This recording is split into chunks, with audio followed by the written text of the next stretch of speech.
Olá, bem-vindas a este lugar de esperança a que nós chamamos Cordão de Raab.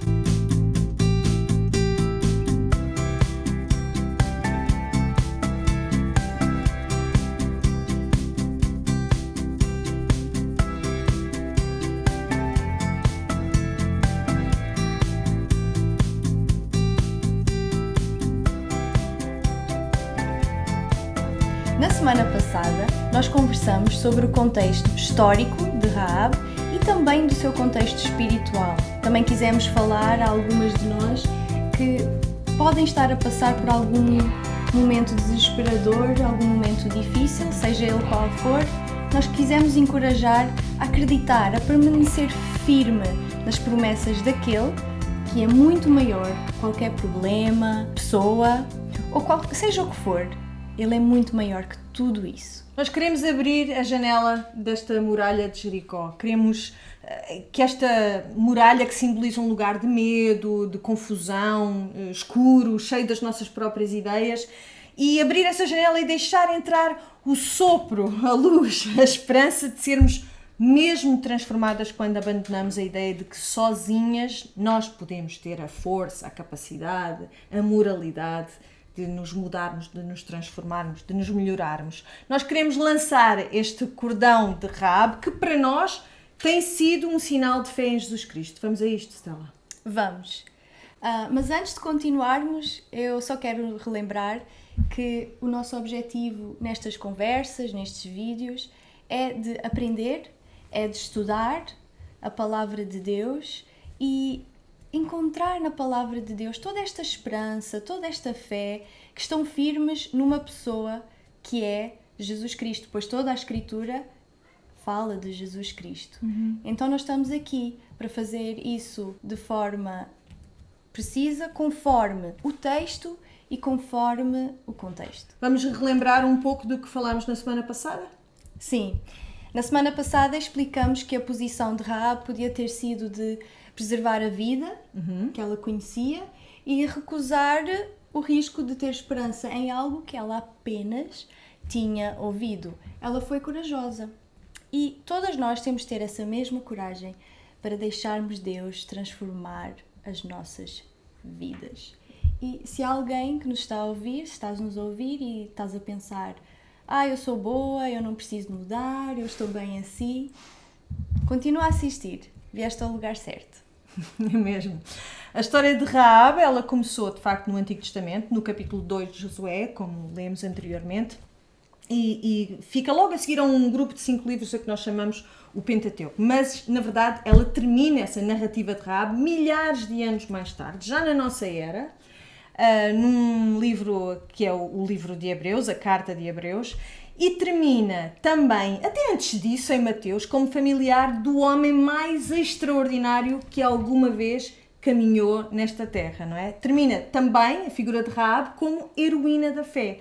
Stella, tu queres explicar um pouco melhor o que é que nós estamos a falar? Porque, ao fim e ao cabo, esta mulher, esta antiga prostituta, alguém, portanto, que era muito desprezível aos olhos dos homens, antes e hoje, é referida como familiar do rei David, que era alguém digno de nota, e do próprio Jesus, o que é absolutamente revolucionário, é muito desafiante, com certeza, para a mentalidade da altura, aquilo que nós conhecemos do contexto cultural, esta proximidade de Deus para com os mais desconsiderados, para com os mais desprezíveis.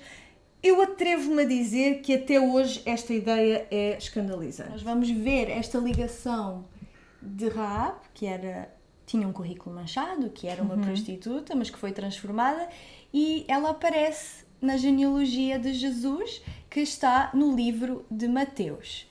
O livro de Mateus foi escrito por Mateus, que era um antigo cobrador de impostos daquela época, e mais uma vez alguém desprezível aos olhos do povo daquela época. E de hoje?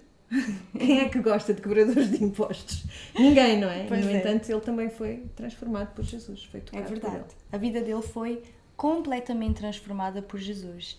E, só para vos dar um bocadinho de contexto, o livro de Mateus é o primeiro livro no Novo Testamento, portanto a Bíblia tem o Antigo Testamento e o Novo Testamento, e então no primeiro livro, no capítulo 1 e no versículo 5, nós vamos ler parte da genealogia de Jesus? Diz assim no versículo 5: Salmón gerou de Raabe a Boaz, este de Rute gerou a Obed, e Obed gerou a Jessé.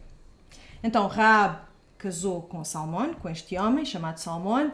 Juntos tiveram Boaz. Sabemos mais tarde pelo livro de Rute que Boaz casou com Rute. Juntos tiveram Obed, e Obed foi pai de Jessé. Jessé era pai de David, do rei David, do grande rei David. Portanto, há aqui depois uma ligação direta que vemos na genealogia de Jesus, que está relatada em Mateus e não só. Há uma ligação direta com Jesus, neste caso através do próprio José, o pai terreno de Jesus, não é? E com isto tudo, Raabe foi redimida e entrou na família de Deus. E é interessante que aqui neste versículo nós vemos essas duas mulheres a aparecer.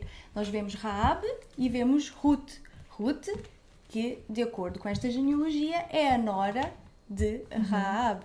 As duas mulheres estrangeiras, não é? Rute era uma moabita, viúva e portanto também uma mulher improvável, mas que surpreendentemente aparecem nesta genealogia real, na genealogia de Jesus. E o que é que nós vemos aqui com isto tudo? Nós vemos que o convite de Jesus é extensivo, é inclusivo a todos que crerem e confessarem, independentemente dos seus currículos manchados. Não importa o que tu fizeste, não importa quem tu és, em Jesus tu encontras uma nova identidade. Claro, de pecadoras desqualificadas a mulheres resgatadas e a filhas do Deus Altíssimo. E Raabe não é só mencionada em Mateus. O seu testemunho de fé é mencionado em Hebreus, na famosa galeria dos heróis da fé, que vamos falar um bocadinho mais tarde. Porque ela aparece ali em muito boa companhia. Mas tu falaste isso, Stella, numa questão muito importante. Eu acho que nós tendemos a colocar-nos num destes dois extremos. Ou achamos que estamos sujas demais e que se Deus é mesmo santo, que se Deus é mesmo perfeito, nunca nos vai aceitar com tudo o que nós fizemos. Ou então estamos tão convencidas do nosso próprio valor que achamos que nos podemos limpar a nós mesmas. Ambas as posições não são corretas. Nós muitas vezes pensamos que o nosso passado está tão sujo que é impossível, de facto, que um Deus que exige perfeição nos possa algum dia aceitar. E nós estamos certas, porque Deus é santo, Deus é perfeito e Deus exige perfeição. Há aqui um problema, então, não é?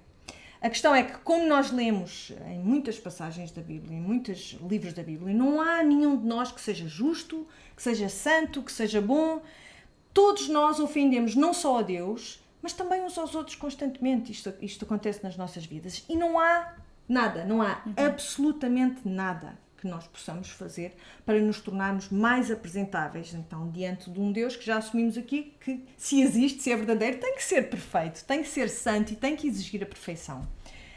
E isto também é um escândalo, porque nós estamos habituadas a pensar, e agora falo para a minha mentalidade da minha geração, se calhar, ou das mulheres que foram criadas no mesmo caldo cultural que eu, nós estamos muito habituadas a pensar que se nós fizermos o suficiente, se nós formos suficientemente boas enquanto filhas, enquanto estudantes, enquanto profissionais, enquanto namoradas, enquanto esposas, enquanto mães, enquanto youtubers, enquanto digital influencers, enquanto o que vocês quiserem, a nossa mentalidade puxa-nos para pensar que se nós conseguirmos ser mesmo boas nisto, então nós finalmente vamos alcançar algo que todo o ser humano quer, que é ser aceite e ser feliz. Então isto é uma grande ilusão, é uma grande fantasia, porque por nós mesmas nós não conseguimos. Se tu fores como eu, se tu achas que tens competência, que tens sensibilidade ou que tens um senso moral agudo, suficiente para agradar a Deus, não te enganes mais, porque tu não tens e eu também não tenho. A verdade é essa. E a Bíblia explica-nos esta situação que nos encontramos. E eu acho muito interessante porque nós podemos ler acerca disso no livro de Isaías. O livro de Isaías encontra-se no Velho Testamento e Isaías foi um profeta há milhares de anos. Ele, inspirado por Deus, porque claro, nós queremos a inspiração de Deus em toda a sua escritura, ele de forma poética, mas ao mesmo tempo de forma chocante, nos mostra a nossa posição de justiça própria, de uma forma muito clara, que todos nós acho que conseguimos entender. Vamos ler o versículo e conversar um bocado? Vamos. Vamos lá. Então, está no capítulo 64 e dependendo da Bíblia que vocês estão a usar, da tradução que estão a usar, por exemplo, se estão a usar uma Bíblia católica, é provável que não seja o versículo 6, mas o 5. Mas todos nós somos como o imundo, e todas as nossas justiças como trapo de imundície, ou como panos manchados de sangue. Algumas traduções dizem assim. Todos nós murchamos como a folha, e as nossas iniquidades, como um vento, nos arrebatam. Uau, trapos manchados de sangue? A sério, Isaías? É um bocadinho escandaloso. Quer dizer, eu acho que é muito escandaloso. Mas lá está, Isaías, inspirado pelo Espírito Santo, porque isto aqui não é de nenhuma forma algo humano. Não, Isaías até era um homem de boa importância social, estava bem colocado, ele não tinha razão nenhuma para dizer que as suas obras eram como trapos sujos de sangue, não é? Pois. E ele nem diz que é alguém, ou tu, ele diz todos, É verdade. todos nós somos como o imundo. E isto realmente é o que acontece. O pecado nos torna imundos.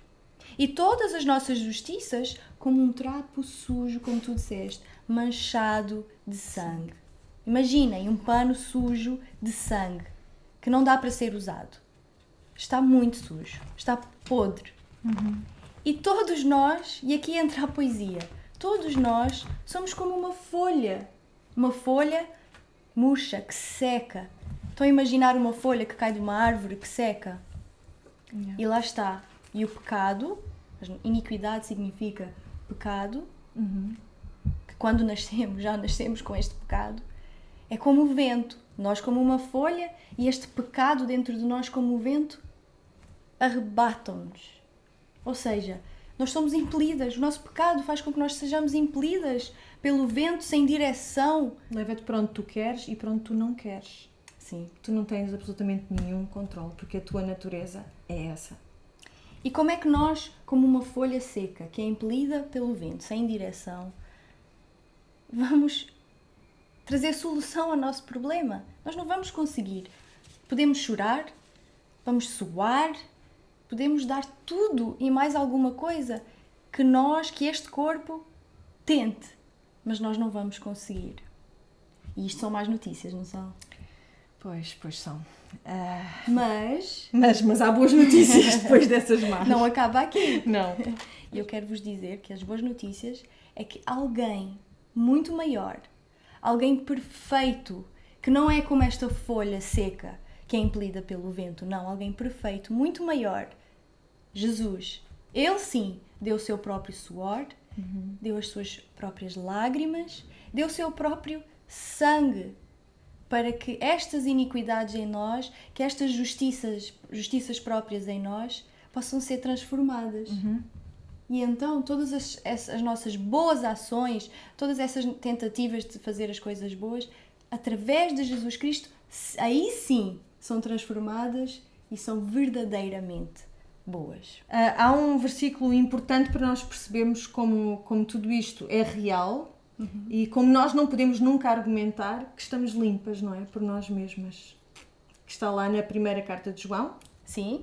Vou ler agora? Posso? Sim, podes Uma ler. boa altura, não é? Primeira de João, no primeiro capítulo, João escreveu 3 cartas, enfim, que tenham chegado até nós, pelo menos escreveu 3 cartas, capítulo 1, e vamos dar-vos como referência 3 versículos. O versículo 8, o 9 e o 10.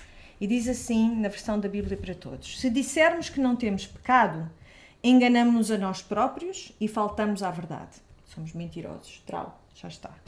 Mas se confessarmos os nossos pecados, Deus, que é fiel e justo, perdoará os nossos pecados e nos purificará de todo o mal. Limpos, não é? Ficamos limpos. De impuras, de imundas, passamos a limpas. Se dissermos que não cometemos pecado, esta é dura, fazemos de Deus mentiroso e a sua palavra não está em nós. São versículos que trazem verdades às vezes difíceis de ouvir, mas ao mesmo tempo boas novas. Porque o versículo 9 é muito claro. Se confessarmos os nossos pecados, Deus é fiel. Ele é justo. Tu não precisas de ser fiel. Não vais conseguir ser fiel. Não é justa. Mas Ele é. E Ele vai perdoar todos os nossos pecados e purificar-nos de todos os pecados. Não importa quais são. É como que se o teu currículo manchado e sujo se tornasse limpo. Apagou. Jesus, através da sua obra, ele apaga todo aquele currículo e dá-te um currículo limpo. Milagre. Não é nada menos do que um milagre. É verdade. Então para de tentar limpar, para de tentar pelos teus próprios esforços fazer a obra que já foi feita por Jesus Cristo. Ele já a fez e por completo. Nós só precisamos de correr para Ele e confessar, e Ele nos perdoará, como diz aqui estes versículos. E precisamos também de permanecer, que é curiosamente o título de um estudo que as mulheres da Lapa traduziram das 3 cartas de João, 1ª, 2ª e 3ª de João. E se vocês quiserem estudar estas cartas a fundo, vale a pena. Sim. O título, como eu já disse, é Permanecer. Ele pode ser encomendado através de um e-mail, mandando um e-mail para as Mulheres da Lapa, que é mulheresdalapa@gmail.com. Nós vamos ter de parar por aqui, Stella. Não temos mais tempo, mas para a semana vamos retomar a história de Rahab, olhando exatamente para a tal galeria dos heróis da fé que nós temos falado já tantas vezes. Vai ser o culminar de toda esta história. É uma galeria que tem muito mais nomes, na verdade, do que o próprio texto menciona. E é um pormenor interessante, curioso, que o próprio autor de Hebreus diz: eu nem tenho tempo nem espaço aqui para nomear todos os que puseram a sua confiança sem ver, sem tocar, sem experimentar, na primeira pessoa, não é? A salvação que ainda aí vinha e que já veio para nós.